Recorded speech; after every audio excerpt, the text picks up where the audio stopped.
Les missions des Nations Unies dans les pays africains sont remises en cause alors que des casques bleus ont récemment tiré sur des populations. La République démocratique du Congo a demandé officiellement mercredi le départ de Mathias Gilman, le porte-parole de la mission des Nations Unies dans le pays, MONUSCO, moins de 2 semaines après l'expulsion d'Olivier Salgado, porte-parole de la mission onusienne au Mali. En visite dans ces deux pays du 24 au 29 juillet, le secrétaire général adjoint aux opérations de paix, Jean-Pierre Lacroix, a tenté de désamorcer les tensions avec les autorités alors que la présence de l'ONU est critiquée par les populations.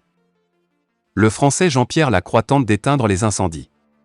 Le patron des casques bleus s'est rendu au Mali et en République démocratique du Congo fin juillet, deux pays où la présence onusienne est fortement contestée. Depuis le 25 juillet, des manifestants en colère ont saccagé et pillé des installations de la mission présente en RDC depuis 1999. Bilan, 32 manifestants et 4 casques bleus tués à l'est du pays. Avec quelques 14 000 agents et soldats, la MONUSCO est une des plus importantes missions onusiennes déployées dans le monde. Elle est présente dans le pays depuis 23 ans. Au poste frontière de Kazindi, situé entre l'Ouganda et la RD Congo, des coups de feu ont encore éclaté dimanche alors que des douaniers congolais s'avançaient vers un convoi onusien. Les casques bleus ont ouvert brutalement la barrière et franchi le poste. Bilan, 3 civils tués et une dizaine de blessés. Le secrétaire général de l'ONU, Antonio Guterres, a présenté ses condoléances au président Tshisekedi pour ce qui s'apparente à une bavure. Et a demandé à ce que les responsabilités soient établies, approuvant la mise en détention du personnel militaire mis en cause dans cet incident. La mission multidimensionnelle intégrée des Nations Unies pour la stabilisation du Mali, MINUSMA, procède, dans le village de Bara, à près de 70 km de la ville de Gao, à l'aménagement d'un périmètre risicole de 10 hectares. Plus de 755 personnes, dont 425 femmes, en bénéficieront directement, indiquait la mission onusienne, mardi dernier. Il est estimé que 4500 autres en seront des bénéficiaires indirects. Avec un budget de plus de 53 millions de francs CFA, ce projet de réduction de la violence communautaire permettra aussi, à terme, de construire une salle de stockage et un forage avec système d'irrigation, selon la MINUSMA. Au moins 15 attaques extrémistes ont frappé le Mali en juin et juillet, la plus audacieuse étant celle des combattants djihadistes qui ont attaqué Kati, la plus grande base militaire du pays, à seulement 15 km de la capitale. Dans le quartier populaire de Dar Salam à Bamako, un jeune gendarme se tient près d'une rue nouvellement barricadée, la main sur la gâchette d'un fusil légèrement pointé vers le sol. Ce policier armé montre à quel point la capitale animée du Mali, qui compte plus de 2,5 millions d'habitants sur les rives du fleuve Niger, est en état d'alerte maximale, les attaques djihadistes s'étant dangereusement rapprochées de la ville. L'insécurité croissante au Mali, un pays tentaculaire de 20 millions d'habitants, a accru l'instabilité dans la région du Sahel. Le Mali a connu 2 coups d'État depuis 2020, au cours desquels les militaires ont promis de faire davantage pour mettre fin à la violence djihadiste.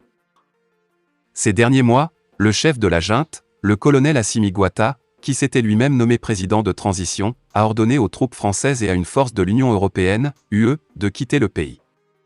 La junte a également restreint les opérations d'une force de maintien de la paix de l'ONU. Mercenaires russes. À la place, l'armée malienne travaille avec le groupe mercenaire russe, Wagner. Le gouvernement malien nie officiellement la présence des mercenaires russes, bien que plusieurs diplomates européens aient cité des preuves de la présence de Wagner au Mali. Le retrait des forces françaises a certainement laissé un vide, en particulier au niveau du renseignement, et cela met Bamako et d'autres régions du pays dans une position plus vulnérable face aux groupes djihadistes, et d'après les expériences précédentes, il est très difficile d'empêcher les infiltrations et les attaques, déclare Ridal Yamouri, chercheur principal au Policy Center for the New South. Si ces groupes peuvent s'infiltrer et attaquer la base la plus protégée du Mali à Kati, alors ils peuvent faire de même contre des lieux stratégiques à Bamako. Le rythme des attaques djihadistes s'est accéléré. En juin, un chef du groupe GSIM, lié à Al-Qaïda, a menacé de s'attaquer directement à la capitale. Les États-Unis ont retiré de Bamako tout le personnel non essentiel et, comme de nombreux autres pays occidentaux, ont conseillé aux voyageurs d'éviter de se rendre au Mali. Renforcement de la sécurité. L'armée malienne a renforcé la sécurité dans la capitale et a fermé les principales routes pour contrer cette menace terroriste à Kati et à Bamako. Certaines routes menant au camp militaire ou à la résidence du président de transition sont également coupées, selon le colonel Souleymane Dembélé, porte-parole de l'armée malienne. Chaque jour, nous arrêtons des terroristes à Bamako ou dans les environs. Bien que le renforcement de la sécurité vise à protéger les citoyens, certaines des mesures ont été préjudiciables aux résidents ordinaires. Assad Diakité a regardé avec consternation son champ de maïs en ruine près du camp militaire de l'aéroport de Bamako, dans une vidéo publiée sur les médias sociaux. Toute sa récolte a été coupée par l'armée par mesure de sécurité.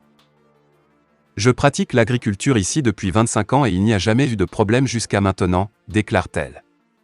Les soldats qui ont coupé ma récolte disent que les plants de maïs bloquent la visibilité autour de leur camp et permettent aux rebelles djihadistes de se cacher dans les champs pour les attaquer. Ce n'était pas mon souhait. Je suis veuve, et c'est grâce à ces cultures que je me nourris et que je nourris ma famille.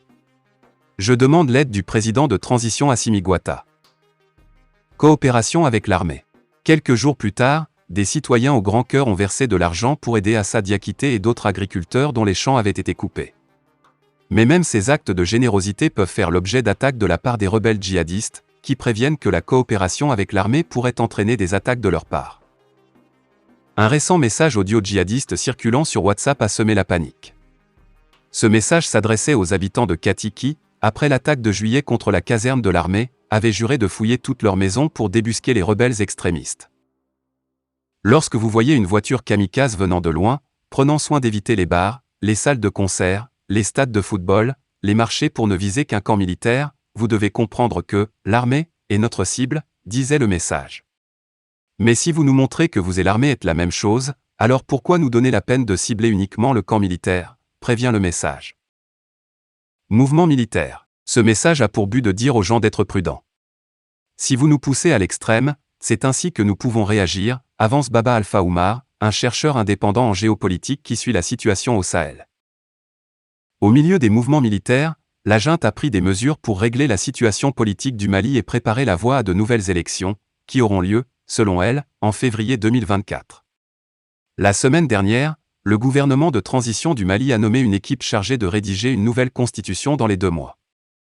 Un point clé sera de savoir si le Mali reste un État laïque. En 2012, des rebelles extrémistes liés à Al-Qaïda ont commencé leurs attaques en disant qu'ils se battaient pour que le Mali soit régi par la charia. La question de la laïcité et de la place de la religion dans la constitution malienne est la question cruciale à trancher dans la rédaction du nouveau document, soutient Gilles Yabi, directeur du think tank West African Citizen, WATI. La question principale qui intéresse les partenaires occidentaux et forcément les autres Maliens, c'est la place de la religion dans la politique. Doit-il y avoir une séparation entre la sphère religieuse et la sphère politique, s'interroge Gilles Yabi. Selon lui, si la majorité de la population malienne est musulmane, il y a des acteurs de la société civile malienne qui vont aussi pousser pour que la République du Mali reste laïque. Fin de la vidéo, merci pour votre attention.